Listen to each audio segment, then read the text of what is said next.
Hello everyone. आज की class का हमारा टॉपिक रहेगा डेल ऑपरेटर। और इससे प्रीवियस जो 2 क्लासेस थी हमारी उनमें हमने डिस्कस किया था about scalar field, vector field. और जो सेकंड क्लास थी उसमें हमने डिस्कस किया था about derivative of a vector. So आज की क्लास में हम देखेंगे डेल ऑपरेटर और gradient of a scalar function. So let's start. तो फर्स्ट टॉपिक क्या रहेगा हमारा डेल ऑपरेटर। डेल ऑपरेटर क्या होता है? एक ऑपरेटर होता है जैसे मैथमेटिक्स में हमारे पास प्लस माइनस मल्टीप्लाई डिवाइड ही सारे ऑपरेटर्स होते हैं, उसी तरह से वेक्टर फील्ड और स्केलर फील्ड के कैलकुलस को डिस्कस करने के लिए हमारे पास एक वेक्टर डिफरेंशियल ऑपरेटर होता है जिसको कहा जाता है डेल ऑपरेटर। और इस जो डेल ऑपरेटर है इसको डिनोट किया जाता है इन्वर्टेड डेल्टा से, या फिर हम इन्वर्टेड ट्रायंगल बोल सकते हैं। और ये जो होता है डेल, वो क्या होता है? एक वेक्टर होता है। अब हमें इन कार्टेशियन कोऑर्डिनेट जो डेल ऑपरेटर है उसको कैसे लिखा जाता है? Del operator is equals to I cap curly by curly X plus J cap curly by curly Y plus K cap curly by curly Z. तो इस तरीके से कार्टेशियन कोऑर्डिनेट में डेल ऑपरेटर को लिखा जाता है। वैसे इसका खुद का कोई फिजिकल सिग्निफिकेंस नहीं होता, लेकिन अगर हम इसको किसी फंक्शन के ऊपर ऑपरेट करते हैं तब इसका मीनिंग बनता है। जैसे कि 5 + 2 है, मैथमेटिक्स में प्लस माइनस सीधा हम लिखते हैं, इनका कोई मतलब नहीं होता। लेकिन हमने क्या किया, 5 + 2 किया तो हमें वैल्यू मिल गई 7। तो ये जो प्लस था ऑपरेटर, ये ऑपरेट हुआ 5 और 2 पे और इसने हमें कितनी वैल्यू दे दी? 7। ऐसे ही जो डेल ऑपरेटर होता है उसको अगर हम किसी स्केलर या वेक्टर फंक्शन पे अप्लाई करते हैं तो हमें कुछ वैल्यू मिलती है। अब हम देखेंगे कि अगर हम इसको स्केलर फंक्शन पे अप्लाई करें तो क्या होता है। जब हम डेल ऑपरेटर को किसी भी स्केलर फंक्शन लेट कर लेते हैं कि u है कोई स्केलर फंक्शन, अगर हम इसके ऊपर इसको अप्लाई करेंगे तो हमें क्या मिलेगा? Gradient of u। और उसको हम कैसे लिखेंगे? I cap curly U by curly X plus J cap curly U by curly Y plus K cap curly U by curly Z. और जो ये वाली क्वांटिटी है ये क्या होती है? एक वेक्टर क्वांटिटी होती है। इसी तरह से अगर हम वेक्टर फंक्शन के ऊपर डेल ऑपरेटर को ऑपरेट करेंगे तो हम उसको 2 तरीके से ऑपरेट कर सकते हैं। एक तो हम स्केलर प्रोडक्ट कर सकते हैं डेल की विद वेक्टर फंक्शन, और एक हम डेल की क्रॉस प्रोडक्ट कर सकते हैं विद वेक्टर फंक्शन। ये डेल्टा है, इसके ऊपर कभी तो हम वेक्टर का साइन लगाएंगे लेकिन कभी कभी नहीं भी लगाते। लेकिन ये समझ जाना कि ये क्या होती है? एक वेक्टर क्वांटिटी होती है। जब हम इसको डेल ऑपरेटर को किसी वेक्टर फंक्शन के साथ में डॉट प्रोडक्ट करेंगे तब हमें क्या मिलेगी? एक स्केलर क्वांटिटी मिलेगी, और इसको क्या बोला जाता है? डाइवर्जेंस। और जब हम डेल की क्रॉस प्रोडक्ट करेंगे किसी वेक्टर के साथ में तब उसको क्या जब बोला जाता है? कर्ल। और ये क्या हो गई? Vector product. तो इसी तरह से जो डेल ऑपरेटर है उसको हम ऑपरेट करते हैं वेक्टर और स्केलर फंक्शन पे। सो आई होप आपको इतना समझ आया होगा। अब हम देखेंगे gradient of a scalar field. वैसे तो ऊपर बता ही दिया कि ग्रेडियंट क्या होता है। जब हम डेल ऑपरेटर को किसी स्केलर फंक्शन के ऊपर अप्लाई करते हैं तब हमें जो वैल्यू मिलती है उसको हम क्या बोलते हैं? ग्रेडियंट। ये वाले इक्वेशन देख लेना आप, ये वाली इक्वेशन होती है ग्रेडियंट की। इसका फिजिकल सिग्निफिकेंस हम आगे पढ़ेंगे। अब देखो, मान लेते हैं कि हमारे पास एक स्केलर फील्ड है फाई, और जिसकी पी पॉइंट के ऊपर कितनी वैल्यू है? फाई। और एक्स वाई जेड पे ये डिपेंड करता है कोऑर्डिनेट पे। तो पी पॉइंट पे वैल्यू हो गई फाई। और जब हमने डी आर डिस्टेंस ट्रैवल कर लिया स्केलर फील्ड के अंदर तो जो क्यू पॉइंट था इसके ऊपर जो फंक्शन था फाई, उसकी वैल्यू क्या बन गई? Phi plus d phi. तो जो फाई फंक्शन था इसके अंदर कितना चेंज आया? डी फाई का। अब हम जो ये डी फाई का चेंज आया है उसको हम रिप्रेजेंट करेंगे इन टर्म ऑफ ग्रेडियंट। सो इस एक्सप्रेशन में हम यही देखेंगे। अब हम लेट कर लेते हैं कि हमारे पास फाई आर फंक्शन था जिसमें आर क्या है? पोजीशन वेक्टर है। किस पॉइंट पे? पी पॉइंट पे। और जो आर वेक्टर है उसको हम कैसे लिखेंगे? X i cap Y j cap plus Z k cap. अब जो स्केलर फंक्शन है उसके अंदर उसकी वैल्यू के अंदर जो भी चेंज होगा कोरिस्पोंडिंग टू डिस्प्लेसमेंट डी आर, वो किसके ऊपर डिपेंड करेगा? जो डिस्प्लेसमेंट की डायरेक्शन होगी उसके ऊपर डिपेंड करेगा। ये डिपेंड करेगा कि हम किस डायरेक्शन में मूव कर रहे हैं। तो जो फाई है उसकी वैल्यू अलग अलग तरह से चेंज होगी। बिकॉज हमारा जो फाई फंक्शन है वो एक्स वाई और जेड तीनों कोऑर्डिनेट पे डिपेंड कर रहा है। तो डिफरेंशियल कैलकुलस से हमें क्या पता चलता है कि जब कोई function more than one variable पे डिपेंड करता है तो उसका रेट ऑफ चेंज निकालने के लिए हम उसका क्या करते हैं, पार्शियल डेरिवेटिव करते हैं। तो अब जब वाई और जेड कॉन्स्टेंट रहेंगे और एक्स चेंज होगा, देन जो फाई के अंदर फाई का जो रेट ऑफ चेंज होगा वो किसके इक्वल आएगा, curly phi bye curly x, और ये किसके अलोंग आएगा, अलोंग एक्स डायरेक्शन के। और ऐसे ही जब हम वाई डायरेक्शन के अंदर रेट ऑफ चेंज देखेंगे फाई का, वो कितना होगा, करली फाई बाई करली वाई, और ऐसे ही जेड डायरेक्शन के अलोंग देखेंगे वो कितना होगा, करली फाई बाई करली जेड। अब हमें टोटल चेंज देखना है फाई के अंदर, वो हम किसका यूज़ करके निकालेंगे, टेलर अप्रोक्सीमेशन का। टेलर अप्रोक्सीमेशन के अकॉर्डिंग जब हम टोटल चेंज कितना आया था फाई में, डी फाई, और जब एक्स डायरेक्शन में कितना आया था, करली फाई बाई करली एक्स, और एक्स डायरेक्शन एक्स जो कोऑर्डिनेट था उसके अंदर कितना चेंज था, डी एक्स। तो curly phi by curly x d x plus curly phi by curly y d y plus curly phi by curly z d z, ये क्या हो जाएगा, टोटल चेंज इन फाई। जो स्केलर फंक्शन था phi, उसके अंदर जो टोटल चेंज आया है तीनों डायरेक्शंस में वो कितना हो जाएगा, दिस वाले इक्वेशन। अब d x d y d z क्या है, change in coordinate x y z. जो डी आर है उसको हम कैसे लिखेंगे, d r vector is equals to d x i cap d y j cap plus d z k cap.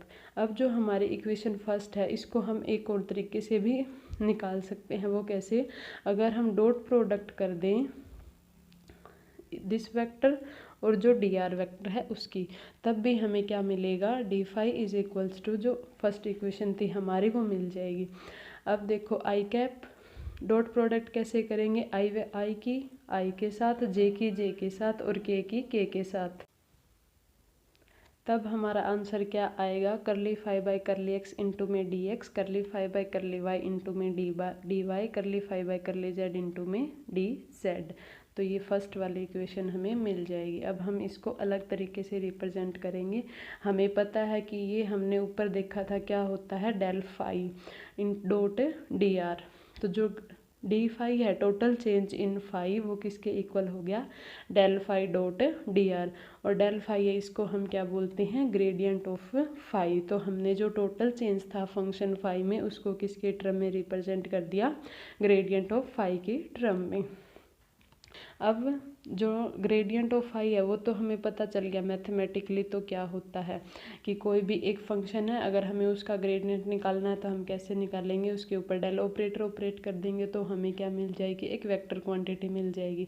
अब अगर हम इसका एग्जांपल देखें तो मान लेते हैं कि हमारे पास फाई एक फंक्शन है एक्स वाई एंड जेड, और हमें क्या निकालना है, इसका ग्रेडियंट निकालना है। तो कैसे निकालेंगे हम, जो फाई है इसका पहले डेरिवेटिव करेंगे एक्स के साथ में, फिर प्लस में वाई के साथ में, और फिर प्लस जेड के साथ में।